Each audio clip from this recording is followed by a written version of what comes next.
अस्सलाम वालेकुम जी। खुश आमदीद याज़ की बातें एक दफ़ा। तो मैं इस वक्त आया हूँ अमरूदों के बाग में।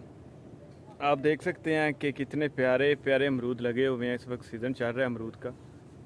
तो मैं आपको बाग का विज़िट करवाता हूँ। आप देख सकते हैं बहुत ही प्यारे अमरूद लगे हुए हैं। तो थोड़ी देर बाद मैं आपको यहाँ पे जो बाग का ओनर है, यहाँ पे जो ठेकेदार है, उससे मैं आपकी मुलाकात करवाता हूँ और उससे खसूसी इंटरव्यू होगा।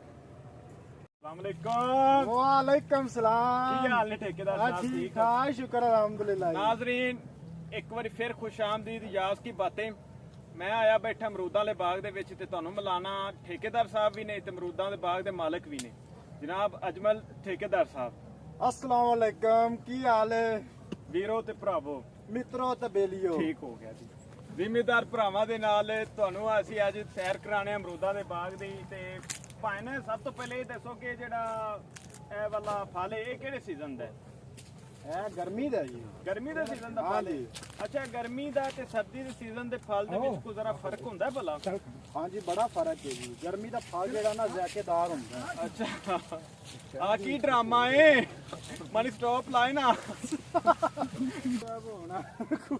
ਠੇਕੇਦਾਰ ਸਾਹਿਬ, हाँ जी।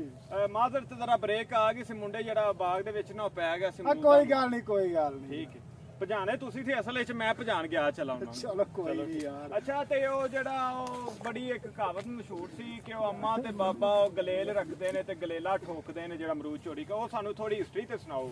ਉਹ ਹਿਸਟਰੀ ਯਾਰ ਤੈਨੂੰ ਕੀ ਸੁਣਾਓ, ਅਸਲ ਗੱਲ ਪੁਰਾਣੀ ਹੋ ਗਈ। ਅੱਛਾ, ਤੇ ਮਤਲਬ ਮਿੱਟੀ ਪਾਈਏ ਉਹਦੇ ਤੇ ਮਿੱਟੀ ਪਾਓ ਯਾਰ।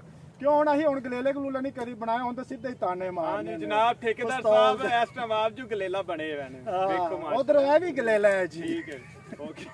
ਅੱਛਾ ਅੱਛਾ ਜਨਾਬ, ਚਲੋ ਇਹ ਦੱਸੋ ਕਿ ਜਿਹੜਾ ਗਰਮੀ ਦਾ ਫਲ ਹੈ ਸਰਦੀ ਦਾ ਫਲ ਹੈ, ਇਹਦੇ ਵਿੱਚ ਕੀ ਫਰਕ ਹੈ? ਕਿਹੜੇ ਫਲ ਨੂੰ ਜ਼ਿਆਦਾ ਲੱਗਦਾ ਹੈ? ਗਰਮੀ ਦੇ ਨੂੰ ਵੀ ਲੱਗ ਹੀ ਜਾਂਦਾ ਹੁੰਦਾ, ਤਾਂ ਸਰਦੀ ਦੇ ਨੂੰ ਕਿਉਂ ਲੱਗ ਲੂਗੀ ਜਾਂਦਾ? ਇਹਦੇ ਵਾਸਤੇ ਤੁਸੀਂ ਸਪਰੇਅ ਕਿੰਨੀ ਕੁ ਕਰਦੇ ਜੀ? ਸਪਰੇਅ ਕਰਨੀ ਪੈਂਦੀ, ਇਹਨੂੰ ਵਾਵਾ ਹੀ ਕਰਨੀ ਪੈਂਦੀ। ਕਿੰਨੀਆਂ ਕੁ ਸਪਰੇਵਾਂ? ਕੋਈ 2-3 ਹੋ ਜਾਂਦੀਆਂ। 2-3 ਸਪਰੇਵਾਂ? ਹਾਂਜੀ। ਮੈਨੂੰ ਜ਼ਰਾ ਆਪਦੇ ਸੋਹਣੇ ਬਾਗ ਤੇ ਸੋਹਣੇ ਬੂਟੇ ਤੋਂ ਇੱਕ ਸੋਹਣਾ ਵਾਲਾ ਅਮਰੂਦ ਤੇ ਆਪਦੇ ਸੋਹਣੇ ਹੱਥਾਂ ਦੇ ਨਾਲ ਤੋੜ ਕੇ ਦਿਓ। ਲਓ ਜਨਾਬ ਜੀ, ਲਓ ਇਹ ਲਓ ਸਾਜਨ। ਤੁਸੀਂ ਕਿਹੜਾ ਰੋਜ਼ ਰੋਜ਼ ਆਣਾ? ਸਾਲ ਬਾਅਦ ਚੱਕਰ ਲਾਣਾ। ਮਾਸ਼ਾਅੱਲਾ ਨੂੰ ਖਾਏਗਾ ਤਾਂ ਸਾਰੀ ਜ਼ਿੰਦਗੀ ਦੇ ਨਜ਼ਾਰੇ ਜੀ। ਨਾਜ਼ਰੀਨ, ਤੁਸੀਂ ਦੇਖ ਸਕਦੇ ਹੋ ਠੇਕੇਦਾਰ ਸਾਹਿਬ, ਵਾਹ ਕੀ ਹੀ ਬਾਤ ਹੈ। ਪੋਲਾ ਸੇਬ ਨਹੀਂ ਜੀ, ਮੂੰਹ 'ਚ ਖੁਰ ਜਾਂਦਾ ਸੇਬ ਨਹੀਂ ਹੈ ਜੀ, ਸੇਬ ਵਰਗਾ ਹੀ ਸਮਝ ਲਓ ਜੀ। ਅਮਰੂਦ ਹੈ ਜੀ, ਪੋਲਾ ਫੂਲ। ਤੇ ਖਾ ਕੇ ਤੁਹਾਨੂੰ ਚੈੱਕ ਕਰਾਵਾਂਗੇ ਤੇ ਨਾਲ ਥੋੜੀ ਡਿਸਕਸ਼ਨ ਵੀ ਕਰਾਂਗੇ, ਗੱਲਾਂ ਬਾਤਾਂ ਵੀ ਹਾਂਜੀ ਠੇਕੇਦਾਰ ਸਾਹਿਬ ਦੇ ਨਾਲ ਕਰਾਂਗੇ। ਹਾਂਜੀ। ਇਹਦੇ ਵਿੱਚ ਤੁਸੀਂ ਫਸਲ ਕਿਹੜੀ ਲਗਾਈ ਹੈਗੀ ਆ ਜਿਹੜੀ ਇਹ ਫਸਲ ਨਜ਼ਰ ਆ ਰਹੀ ਹੈ? ਇਹ ਸਟਾਲਾ ਲਾਇਆ ਹੈ ਜੀ। ਤੇ ਇਹਦੇ ਵਾਸਤੇ ਕੋਈ ਨੁਕਸਾਨ ਤੇ ਨਹੀਂ ਹੈਗਾ ਅਮਰੂਦਾਂ ਦੇ ਬਾਗ ਲਈ?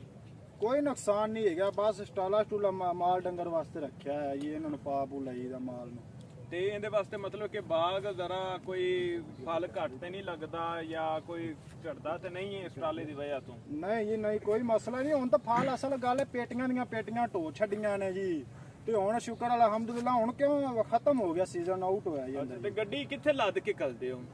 ਗੱਡੀ ਤਾਂ ਕੋਈ ਨਹੀਂ ਜੀ, ਆ ਭਾਈ ਫਿਰ ਕੋਲ ਹੀ ਹੈਗਾ। ਤੇ ਇੱਥੇ ਕਰੇਟ ਕਾਲਦੀ ਤੇ 15-20-30 ਕਾਲੀ ਦੀ ਤੇ ਰਕਸ਼ੇ 2 ਭਰ ਤੇ ਕਾਲਦੀ ਤੇ ਜੀ। ਠੀਕ ਹੈ। ਤੇ ਆਪਦੀ ਫੇੜੀ ਵੀ ਲਾਉਂਦੇ ਹੋ ਕਿ ਨਹੀਂ? ਆਪਦੀ ਤਾਂ ਨਹੀਂ ਲਾਉਂਦੇ ਅਸੀਂ, ਲੋਕਾਂ ਨੂੰ ਬਸ ਫੇਰੀਆਂ ਫੂਰੀਆਂ ਲਵਾਈ ਦੋ ਰੱਖਨੇ। ਮੈਂ ਸਮਝਿਆ ਆਪਦੀ ਫੇੜੀ ਵੀ ਨਹੀਂ ਨਹੀਂ ਸਰ ਜੀ, ਨਹੀਂ। ਬਹੁਤ ਸੋਹਣਾ ਤੇ ਮਿੱਠਾ ਅਮਰੂਦ ਹੈ ਭਰਾ ਜੀ। ਬਹੁਤ ਬਹੁਤ ਸ਼ੁਕਰੀਆ ਸਰ। ਠੀਕ ਹੈ ਭਰਾ ਜੀ, ਸਾਨੂੰ ਇਜਾਜ਼ਤ ਦਿਓ ਹੁਣ। ਠੀਕ ਹੈ ਸਰ ਜੀ। ਤੇ ਇੱਕ ਵਾਰੀ ਕਹਿ ਦਿਓ ਸਬਸਕ੍ਰਾਈਬ ਤੇ ਲਾਈਕ ਕਰ ਦਿਓ। ਕਰ ਦਿਓ ਜਨਾਬ। ਸ਼ੁਕਰੀਆ ਜੀ। ਆਇਆ ਤਾਂ ਚਾਲੂ